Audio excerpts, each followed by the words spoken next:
Hi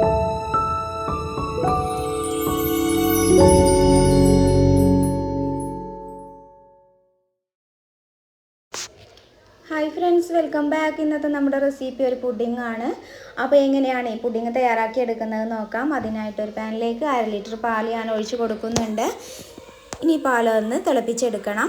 പാലൊക്കെ ഒന്ന് തിളച്ച് വരുന്ന സമയത്തേക്കും ഐസിങ് ഷുഗർ ഒന്ന് തയ്യാറാക്കി എടുക്കണം. അതിനായിട്ട് 1 ടീസ്പൂൺ കോൺഫ്ലോർ ഒരു മിക്സിയുടെ ജാറിലേക്ക് ഇട്ട് കൊടുത്തിട്ടുണ്ട്. ഇനി മധുരത്തിന് ആവശ്യമായിട്ടുള്ള പഞ്ചസാരയും കൂടെ ഇട്ട് കൊടുക്കുന്നുണ്ട്. ഞാൻ ഈ പുഡിങ്ങിൽ കണ്ടൻസ്ഡ് മിൽക്കൊന്നും യൂസ് ചെയ്യണില്ല. അതുകൊണ്ട് തന്നെ പഞ്ചസാര കുറച്ചധികം എടുത്തിട്ടുണ്ട്. ഇനി നന്നായിട്ടൊന്ന് അടിച്ചെടുത്തിട്ടുണ്ട്. ഇനി ഒന്ന് മാറ്റി വെക്കാം. ഇനി പാലൊക്കെ ഒന്ന് നന്നായിട്ടൊന്ന് തിളപ്പിച്ചെടുക്കണം. അപ്പോൾ പാലൊക്കെ നന്നായിട്ട് തിളച്ച് വരുന്നത് വരേക്കും ഒന്ന് വെയിറ്റ് ചെയ്യാം. ആ സമയം കോൺഫ്ലോർ ഒന്ന് മിക്സ് ചെയ്തെടുക്കണം. അല്പം പാലിലേക്ക് ഒരു 3 ടേബിൾ സ്പൂൺ കോൺഫ്ലോർ ഞാനിട്ട് കൊടുക്കുന്നുണ്ട്. ഇനി നന്നായിട്ടൊന്ന് മിക്സ് ചെയ്തെടുക്കാം. ഒട്ടും തന്നെ കട്ട കൂടാതെ വേണം മിക്സ് ചെയ്തെടുക്കാനായിട്ട്.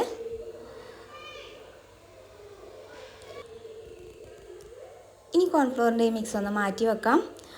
അപ്പോഴത്തേക്കും നമ്മുടെ പാലൊക്കെ തിളച്ച് വന്നിട്ടുണ്ട്. ഇനി ഇതിലേക്ക് ഐസിങ് ഷുഗർ ആഡ് ചെയ്ത് കൊടുക്കാം. നന്നായിട്ട് തന്നെ കൈവിടാതെ തന്നെ മിക്സ് ചെയ്ത് കൊടുക്കണം. ഇതുപോലെ നന്നായിട്ടൊന്ന് ഇളക്കി കൊടുക്കാം. അപ്പോൾ വളരെ പെട്ടെന്ന് തന്നെ തയ്യാറാക്കി എടുക്കാൻ പറ്റിയിട്ടുള്ളൊരു കിഡ്ലൻ പുഡിംഗ് ആണ്. എല്ലാവരും ഒന്ന് ട്രൈ ചെയ്ത് നോക്കുക. ഇനി ഇതിലേക്ക് ഒരു ഫ്ലേവറിന് വേണ്ടിയിട്ട് വാനില എസൻസ് ആണ് ഞാൻ ഒഴിച്ച് കൊടുത്തിട്ടുള്ളത്. ഈ നന്നായിട്ട് തന്നെ ഒന്ന് മിക്സ് ചെയ്ത് കൊടുക്കണം.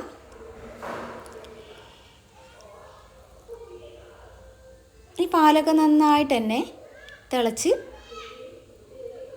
പൊങ്ങി വന്നിട്ടുണ്ട്. ഈ സമയം ഫ്ലെയിം ഒന്ന് ലോ ആക്കി കൊടുക്കാം. ഇനി ഇതിലേക്ക് നമ്മൾ നേരത്തെ തയ്യാറാക്കി വെച്ചിട്ടുള്ള ആ കോൺഫ്ലോറിൻ്റെ മിക്സ് ഒന്ന് ആഡ് ചെയ്ത് കൊടുക്കാം. ഒട്ടും തന്നെ കട്ട കൂടാതെ തന്നെ കൈവിടാതെ മിക്സ് ചെയ്ത് കൊടുക്കണം. അപ്പോൾ നമ്മുടെ പുഡിങ്ങിൻ്റെ മിക്സ് ഇവിടെ റെഡി ആയിട്ടുണ്ട്. ഇനി ഒരു പുഡിംഗ് ട്രേയിലേക്ക് ഞാൻ ഒഴിച്ചു കൊടുക്കുന്നുണ്ട്. അപ്പോൾ മുഴുവനായിട്ടും ഒഴിച്ചു കൊടുക്കാം.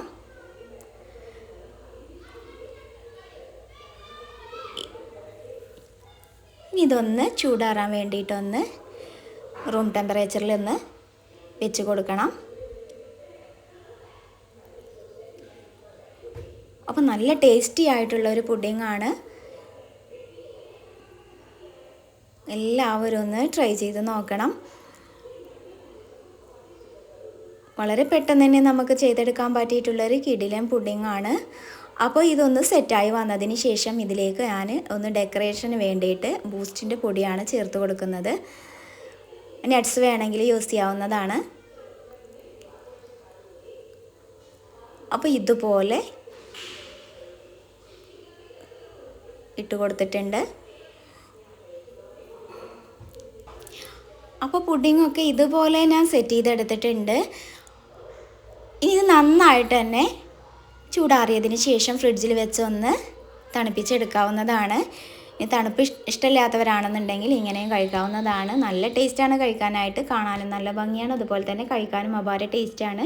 വളരെ പെട്ടെന്ന് തന്നെ സിമ്പിളായിട്ട് തയ്യാറാക്കി എടുക്കാൻ പറ്റിയിട്ടുള്ളൊരു കിടിലൻ പുഡിങ്ങിൻ്റെ റെസിപ്പിയാണ്. അപ്പോൾ എല്ലാവരും ഒന്ന് ട്രൈ ചെയ്ത് നോക്കണം.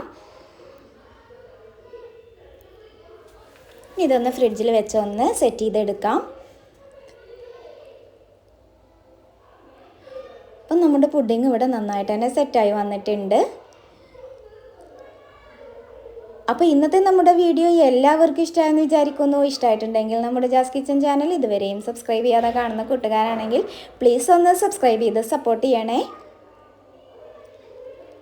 സബ്സ്ക്രൈബ് ചെയ്യുന്നതിനോടൊപ്പം തന്നെ ലൈക്ക് ചെയ്യാനും ഷെയർ ചെയ്യാനും അതുപോലെ തന്നെ കമൻറ്റ് ചെയ്യാനും മറന്നു പോകരുത്. Thank you for watching.